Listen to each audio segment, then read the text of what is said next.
Shalom Bapak Ibu, Saudara-saudari semua. Mari kita siapkan hati kita.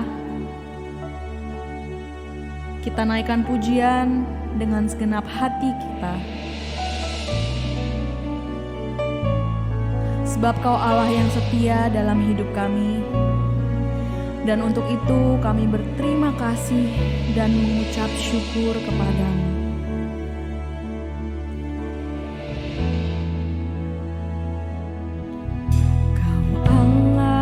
Setia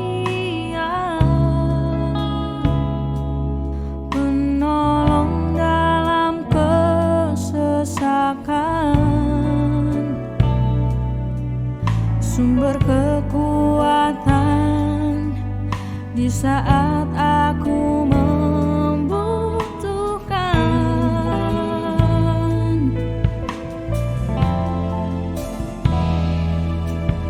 Kasih dan anugerah-Mu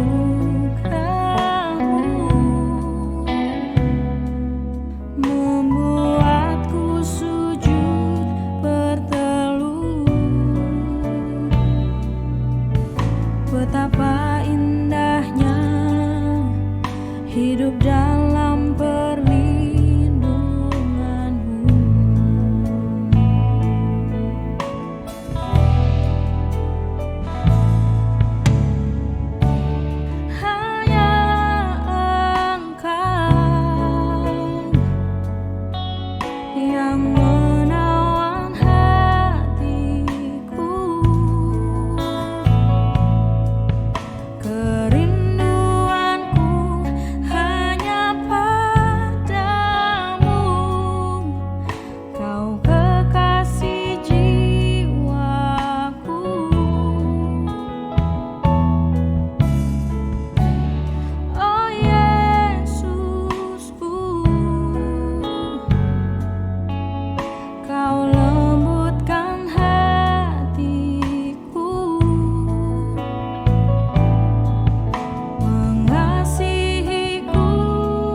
pujian-Mu Bapak Ibu. Sembah Dia, naikkan ucapan syukur-Mu.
Terima kasih Tuhan. Terima kasih atas kesetiaan-Mu dalam hidupku. Atas kasih-Mu yang selalu ada.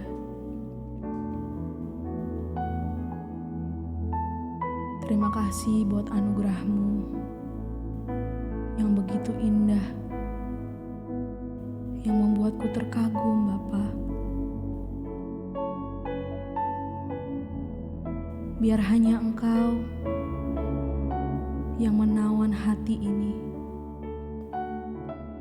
dan biar kerinduan kami hanya menyenangkan hati-Mu. Kami serahkan ibadah ini dalam tangan-Mu Tuhan. Di dalam nama Tuhan Yesus kami berdoa. Amin.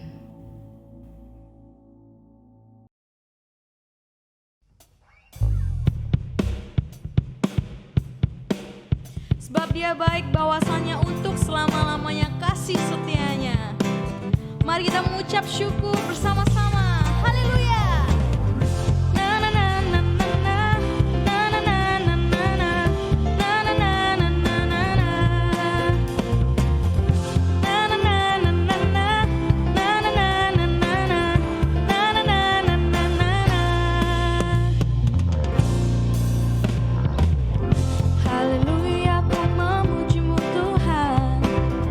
Karena kasih-Mu tak berkesudahan, biar yang bernafas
Jemaat kekasih Tuhan, kita akan bersama-sama kembali menikmati satu persekutuan yang indah melalui kuasa firman Tuhan. Mari kita akan tundukkan kepala dan kita akan bersama-sama satukan hati kita. Kita berdoa. Bapa di dalam kerajaan sorga, kami datang menghampiri tahta kemurahan, kasih dan anugerah-Mu. Sebab melalui pengorbanan-Mu Tuhan Yesus Kristus di kayu salib, dengan darah penebusan yang telah Engkau curahkan atas setiap kami, dengan penuh keberanian oleh kuasa darah penebusan-Mu kami menghampiri tahta kemurahan kasih-Mu Tuhan. Kami sujud di bawah kaki-Mu, memohon kemurahan dan belas kasihan-Mu atas kehidupan ini. Untuk kiranya anugerah dan kemurahan-Mu Tuhan, Engkau berkenan mencurahkan atas kehidupan kami. Supaya hidup yang Tuhan sedang percayakan untuk kami jalani, kami tidak lagi hidup dengan kekuatan kuasa manusia kami. Kami tidak lagi hidup dengan keinginan daging kami. Tapi oleh anugerah kemurahan-Mu, biar kami hidup di dalam kehendak-Mu Tuhan. Oleh kuasa Roh Kudus-Mu, dan oleh kuasa firman-Mu, biar hidup kami terus akan makin dibaharui, didandani, untuk kami boleh hidup melakukan kehendak-Mu. Tuhan, hamba-Mu memohon hari ini, perkenankan hamba-Mu untuk Engkau memakai mulut lidah hamba-Mu, berbicara melalui kuasa firman-Mu Tuhan. Biar kiranya firman kehidupan itu, biar kiranya berita dan kuasa kebangkitan itu boleh terjadi atas setiap kami umat-Mu yang hidup di akhir zaman ini. Di hari-hari di mana goncangan sudah Tuhan Engkau nubuatkan dan sedang tergenapi. Biar kiranya apa yang berdasar dengan firman-Mu dan di atas firman-Mu itu saja yang akan tinggal tetap dalam kehidupan kami. Untuk itu Tuhan, perkenankan dan pakai mulut lidah hamba-Mu untuk menggemakan kembali berita dan kuasa kebangkitan-Mu untuk gereja-Mu, untuk umat ketebusan-Mu, untuk jemaat-Mu hari ini. Hamba berdoa dan memohonkan ini di tempat di mana kami jemaat-Mu ada.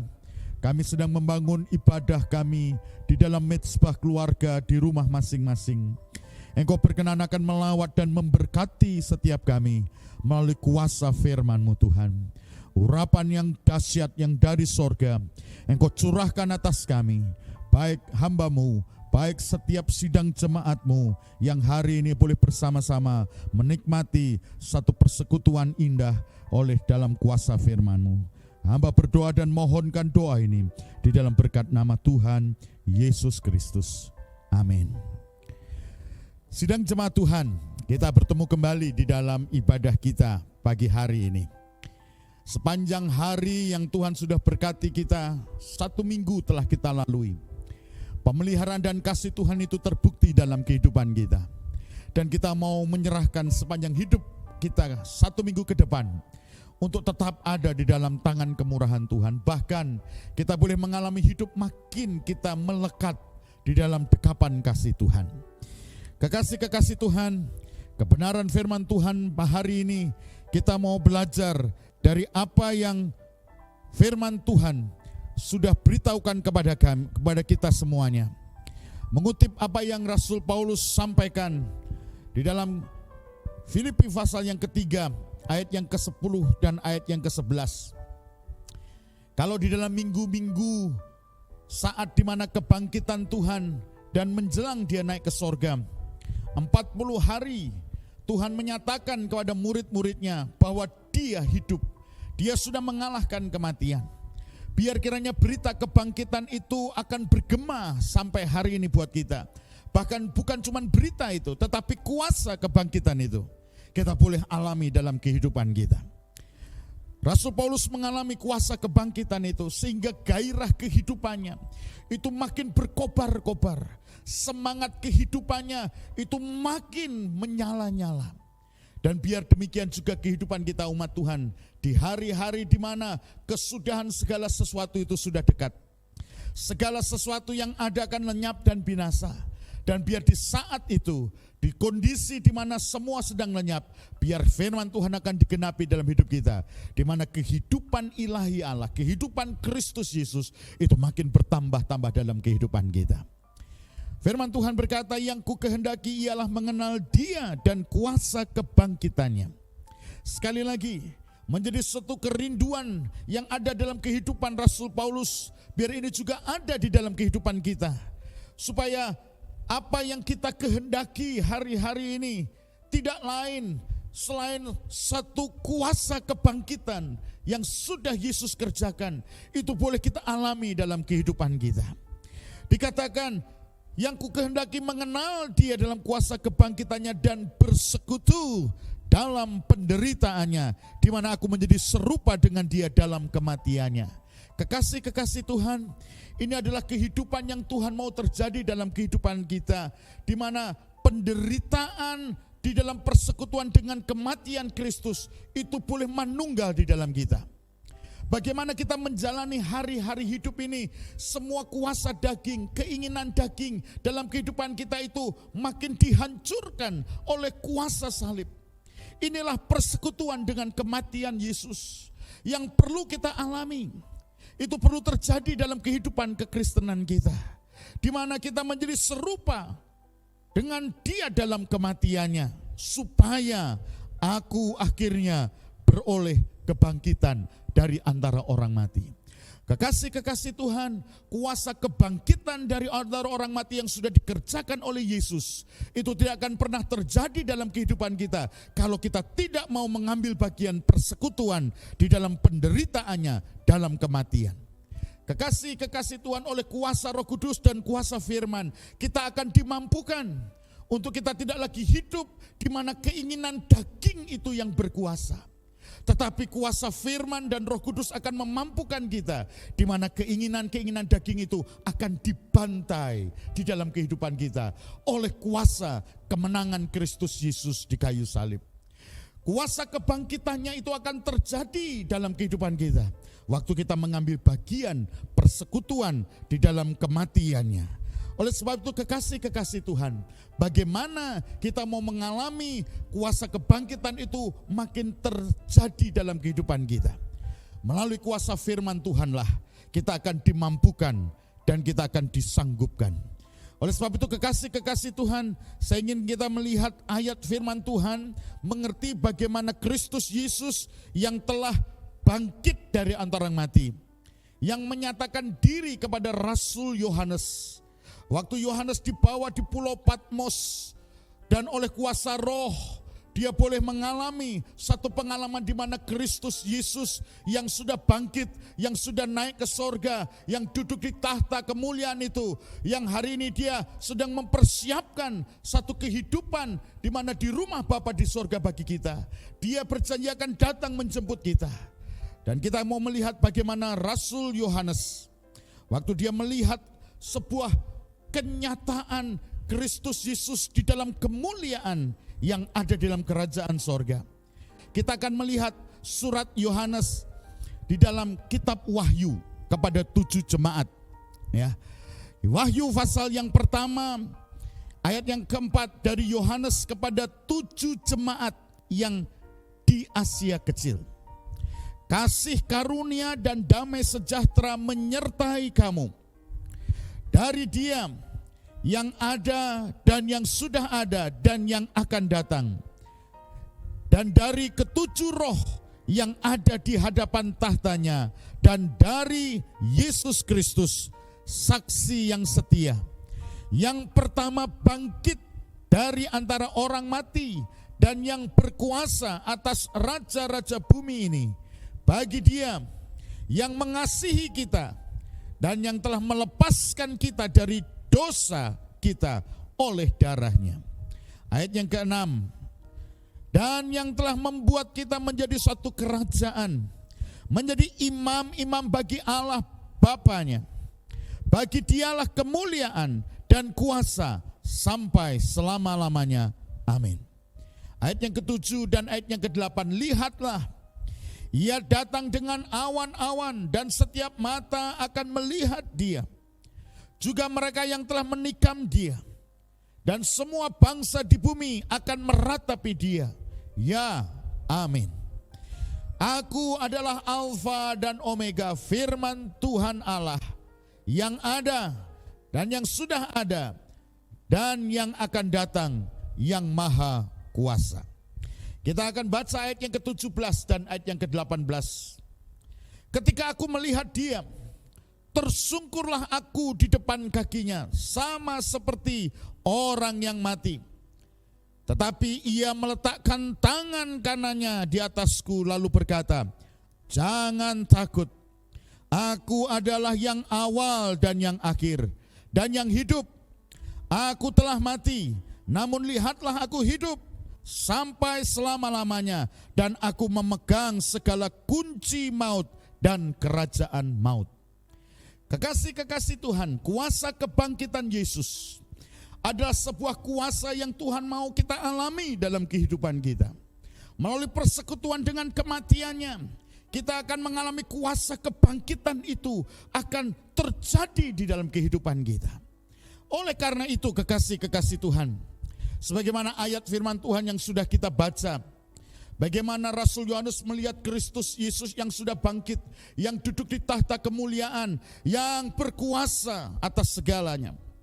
Dikatakan di dalam ayat yang kita baca di Wahyu tadi, saudara, ayat yang ke-17, dikatakan bahwa ketika aku melihat dia, tersungkurlah aku di depan kakinya sama seperti orang mati. Tetapi ia meletakkan tangan kanannya di atasku lalu berkata, jangan takut, aku adalah yang awal dan yang akhir dan yang hidup. Aku telah mati, namun lihatlah aku hidup sampai selama-lamanya, dan aku memegang segala kunci maut dan kerajaan maut. Kekasih-kekasih Tuhan, biar kiranya di hari-hari yang Tuhan sedang percayakan kita jalani, bahkan hari-hari ke depan, kita mau merindukan di mana tangan kasih kuasa Tuhan itu terulur atas kita. Seperti firman Tuhan mengatakan, ia meletakkan tangan kanannya ke atasku.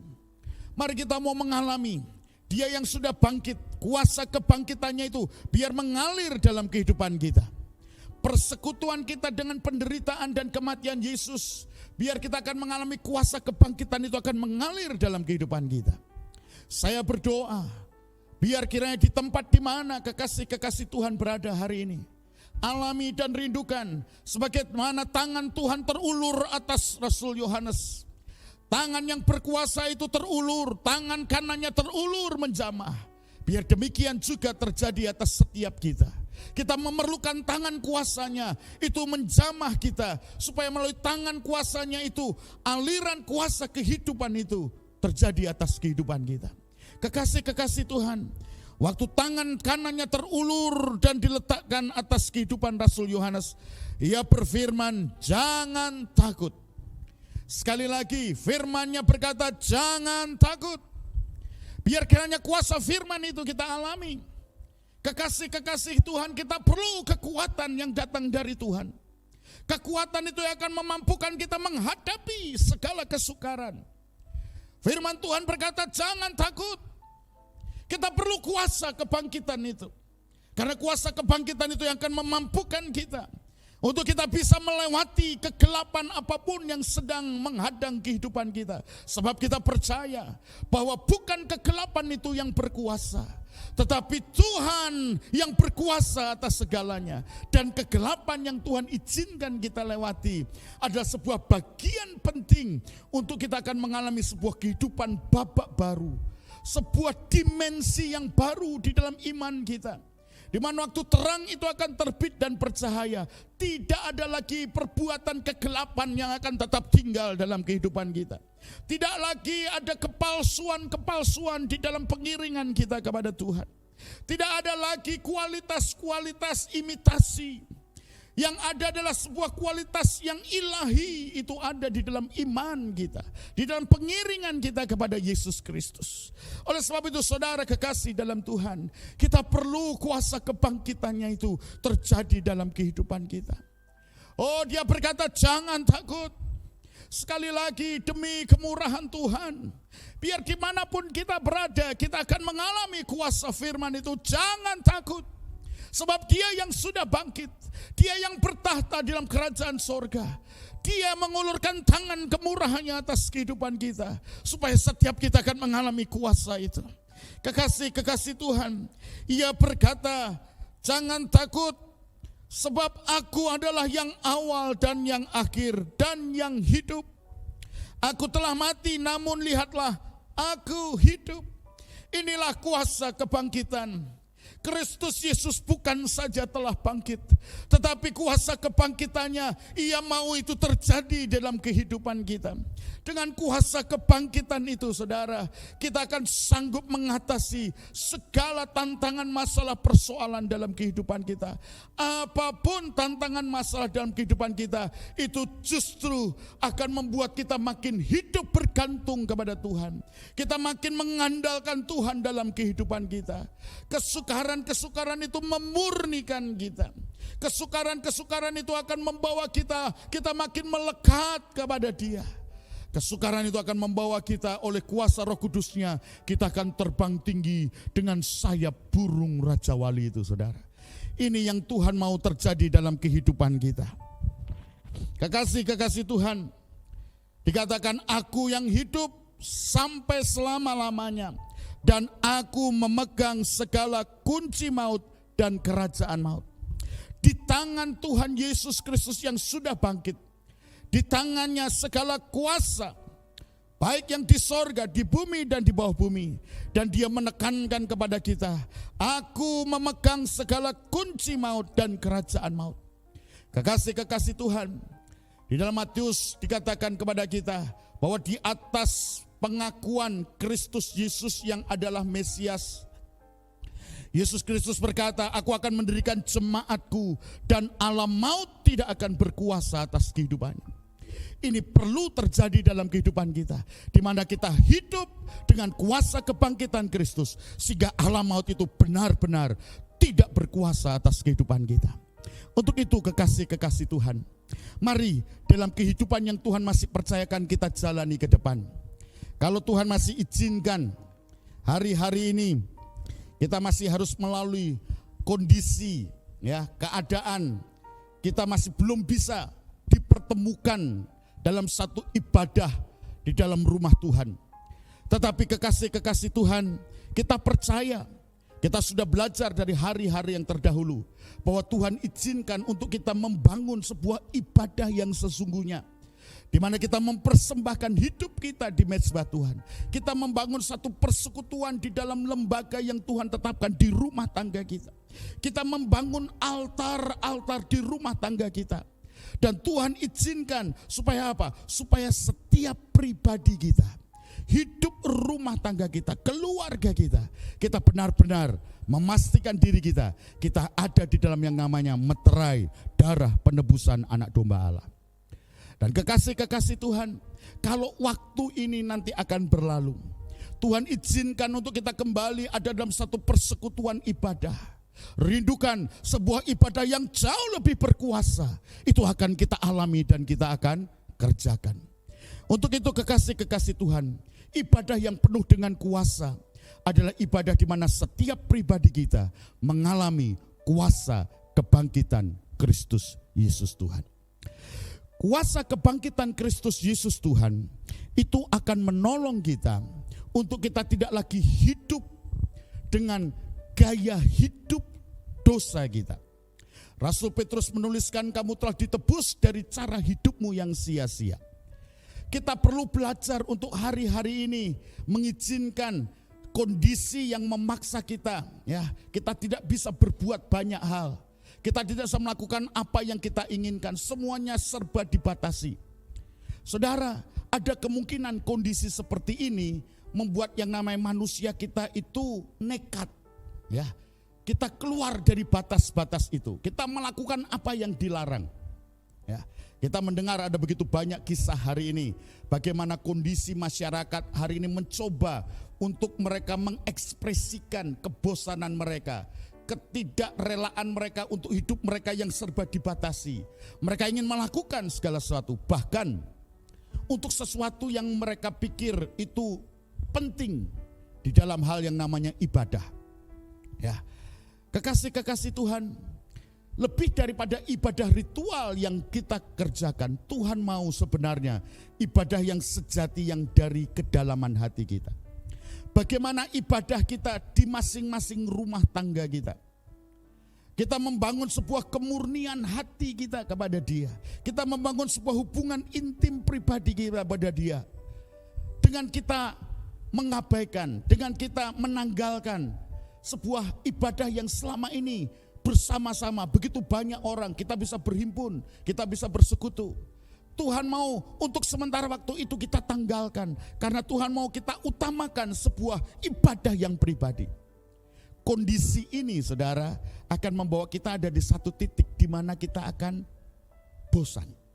Ya, kita akan berjuang, bahkan tidak sedikit batas-batas itu kita coba kita langgar.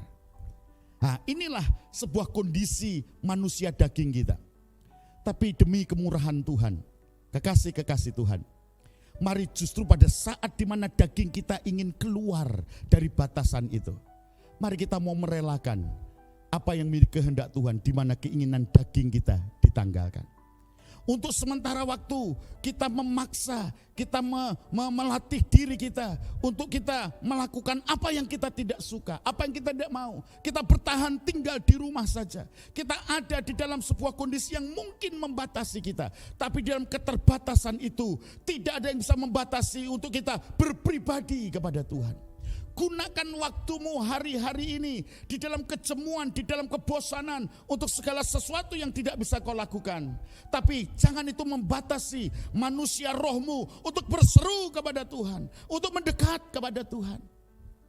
Ada waktu yang mungkin kita lakukan dalam hidup kita, mengusir kebosanan. Kita sibuk dengan yang namanya gadget kita. Kita sibuk dengan HP kita.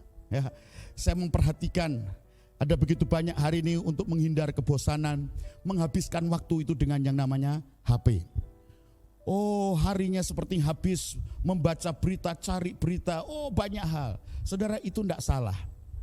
Tapi itu akan menjadi masalah kalau waktu saudara berlalu sia-sia tanpa sebuah kekekalan. Itu saudara perhatikan dalam hidup saudara. Mari di tengah kebosanan, jangan kita turuti apa keinginan daging kita, melakukan apa yang daging mau. Tapi di tengah kebosanan yang sedang terjadi, kita mensyukuri anugerah Tuhan bahwa kita diberi kesempatan untuk kita mau mendekat dan mencari Tuhan. Oleh sebab itu kekasih-kekasih Tuhan, untuk mendekat dan mencari Tuhan, saudara harus punya kesungguhan hati, saudara harus punya tekad. Sebab kalau saudara tidak punya kesungguhan hati, maka hari-hari ini akan menjadi hari yang membosankan. Saudara seperti hidup di dalam penjara. Tetapi kalau anugerah Tuhan itu ada dalam kehidupanmu, engkau bergantung kepada anugerah Tuhan.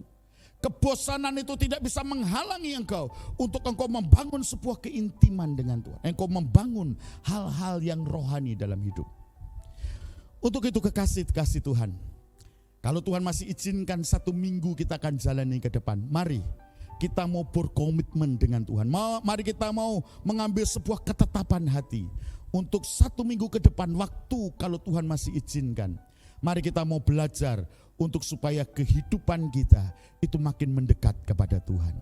Kita mengalami kuasa kebangkitannya, bekerja untuk semua keinginan-keinginan daging kita. Ya, yang ingin bebas, yang ingin keluar dari segala batasan-batasan.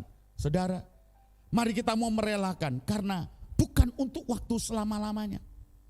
Kita harus berpikir bahwa sudah terlalu banyak waktu yang kita gunakan untuk kehendak bebas kita. Izinkan waktu yang sementara, kehendak bebas kita dipatahkan dengan batasan-batasan. Saudara, saya berjuang dalam hidup saya untuk bagaimana hari-hari yang membosankan ini tidak menjadi satu yang memberatkan hidup saya. Tapi justru ada begitu banyak kegiatan yang saya kerjakan didorong oleh sebuah kerinduan hati. Didorong oleh satu kerinduan hati untuk saya bisa melakukan apa yang Tuhan mau. Supaya hidup saya ini bisa menjadi berkat bagi orang lain. Hidup ini tidak lagi saya gunakan hanya untuk kebutuhan saya, kepentingan saya, keinginan saya. Tapi bagaimana saya berusaha di dalam anugerah kemurahan Tuhan. Setiap waktu kesempatan yang Tuhan beri, saya berusaha berkarya untuk sesuatu yang bisa menyenangkan hati Tuhan dan bisa berfaedah bagi orang lain. Biar kiranya Tuhan menolong setiap kita untuk kita mengisi hari-hari kehidupan kita. Kuasa kebangkitannya itu akan membuat yang namanya kuasa daging kita itu makin bersekutu dengan kematiannya, sehingga kita hidup dengan kuasa kebangkitannya. Kiranya Tuhan menolong kita, kiranya Tuhan memberkati kita untuk kita menjalani hari-hari ke depan. Bagi kita bukan masih berapa lama, ya, semua kita berdoa secepatnya masa ini akan berlalu. Tetapi kekasih-kekasih Tuhan yang jauh lebih penting, apakah kalau waktu kesukaran ini berlalu, hidup kita sudah mengalami sebuah perubahan, itu jauh lebih penting. Karena perubahan hidup itulah yang Tuhan kehendaki untuk terjadi dalam kehidupan kita melalui kesukaran-kesukaran yang sedang terjadi. Kiranya Tuhan memberkati kita. Mari bersama-sama kita akan tundukkan kepala dan kita berdoa. Bapa di dalam kerajaan sorga, hamba memohon kemurahan-Mu untuk kiranya menolong dan memampukan setiap kami, untuk kami hidup di dalam kuasa kebangkitan-Mu. Bapa, aku berdoa, turunlah berkat-Mu atas umat-Mu hari ini, dimanapun mereka berada. Kiranya berkat anugerah yang datang dari tahta kemurahan Bapa di sorga, dan berkat anugerah kasih di dalam Kristus Yesus, Sang Putra, dan kuat kuasa Roh Kudus Allah, itu ada tinggal menyertai dan melingkupi kami. Tuhan, dimanapun jemaat-Mu berada, biar kekuatan dan pertolongan dari Tuhan itu boleh dialami dan terjadi atas kami. Tuhan, Engkau dengan tangan kanan-Mu yang membawa kemenangan, Engkau memberkati dan menuntun kami, supaya kami boleh mengalami hidup yang makin berkelimpahan di dalam Engkau. Hamba berdoa, kiranya berkat-Mu turun atas kami semuanya. Di dalam berkat nama Tuhan Yesus Kristus, hamba berdoa. Haleluya. Amin. Tuhan memberkati kita semua.